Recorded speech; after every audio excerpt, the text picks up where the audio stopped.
Bonjour à tous, aujourd'hui on se rejoint pour un nouveau tutoriel sur DFS. DFS pour Distributed File System. La technologie DFS permet de créer des espaces de noms sur un domaine où plusieurs partages physiques sur des serveurs sont regroupés en un seul et même partage logique qui porte en fait le nom de l'espace de nom racine. Donc pour ce tutoriel, on va se servir de deux machines virtuelles sous Windows Server 2016.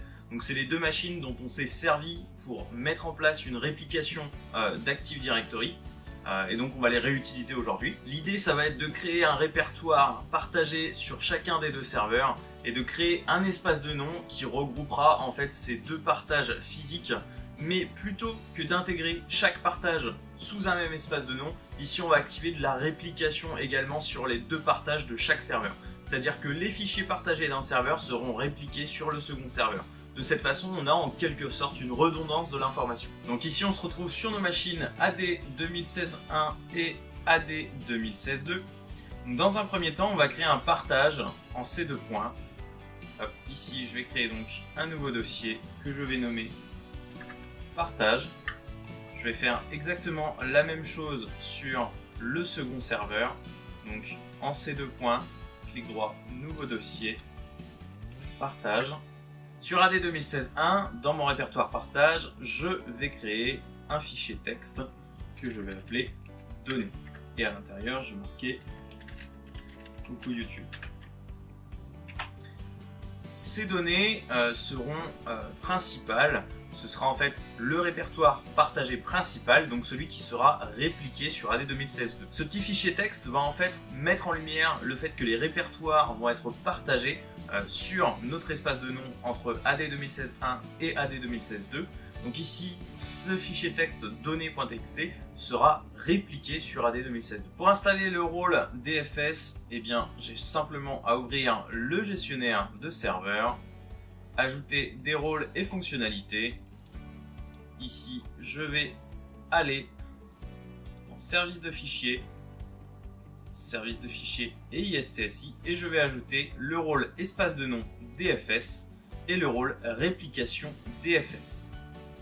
Même chose sur le second serveur. Donc ici, une fois l'installation terminée, si je vais dans les outils, je vois que j'ai gestion du système de fichiers distribués, donc DFS.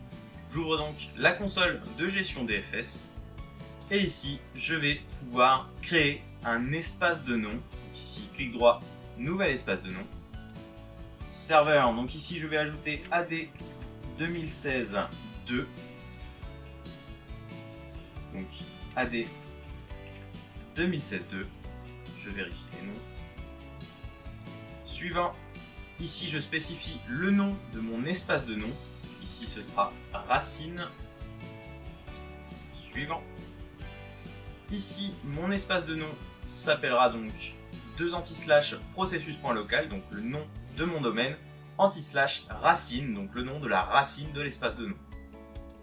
Suivant. Et je crée mon espace de nom.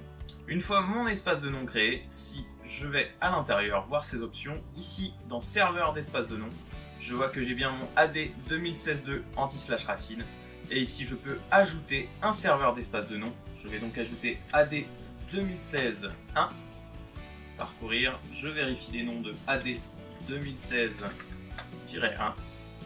Vérifier les noms. Et donc, je vais pouvoir inclure mon second serveur. Et donc, une fois mon second serveur ajouté, je peux aller dans espace de nom. Et ici, ajouter un nouveau dossier partagé. Donc ici, je vais l'appeler DFS. Et je vais ajouter les cibles donc sur les serveurs AD 2016.2. Ici, je vais créer un nouveau répertoire partagé, nom du partage, partage, et le chemin d'accès local, ça va être donc le répertoire partage.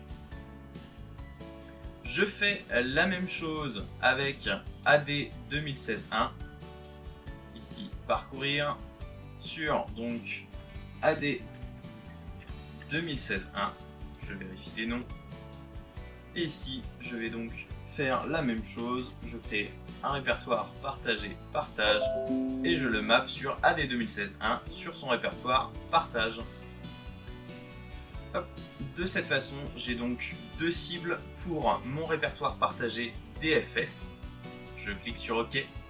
Ici, donc le système de fichiers distribués a détecté que j'avais plusieurs cibles et donc il me propose de créer un groupe de réplication. Donc ici, je clique sur oui et tout de suite en fait il va m'ouvrir la console de réplication DFS. Donc ici je suis donc dans l'assistant réplication de dossier. Le nom de la réplication, donc c'est processus.local /racine, donc qui est la racine de mon espace de nom, /DFS, qui est donc le répertoire partagé sur mon DFS. Les cibles, c'est donc bien AD 2016-1, le répertoire partage, et AD 2016-2, le répertoire partage également.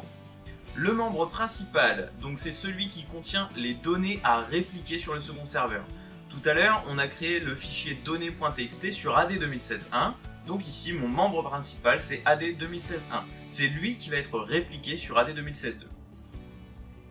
Ici donc, je suis en topologie MyPlane, c'est-à-dire que chaque composant DFS va être répliqué avec les données du membre principal. La bande passante, ici je suis dans un réseau local 2+ virtualisé, donc je peux laisser la bande passante complète.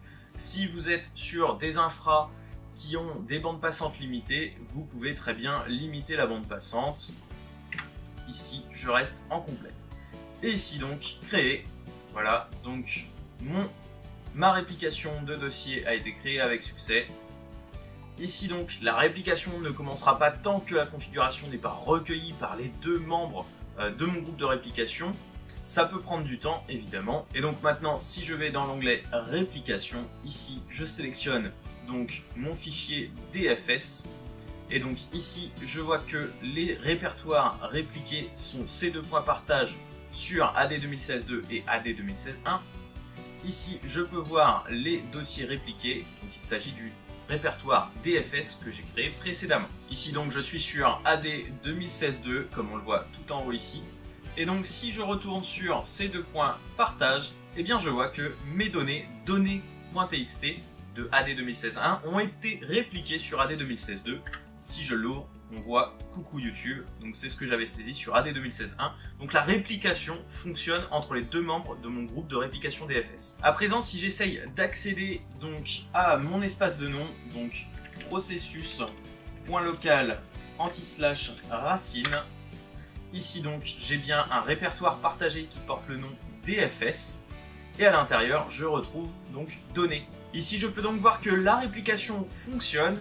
En revanche, si j'essaye de créer un répertoire ou un fichier, j'ai besoin d'une autorisation pour effectuer cette action. J'ai tout simplement uniquement les droits de lecture sur le répertoire partagé du système DFS.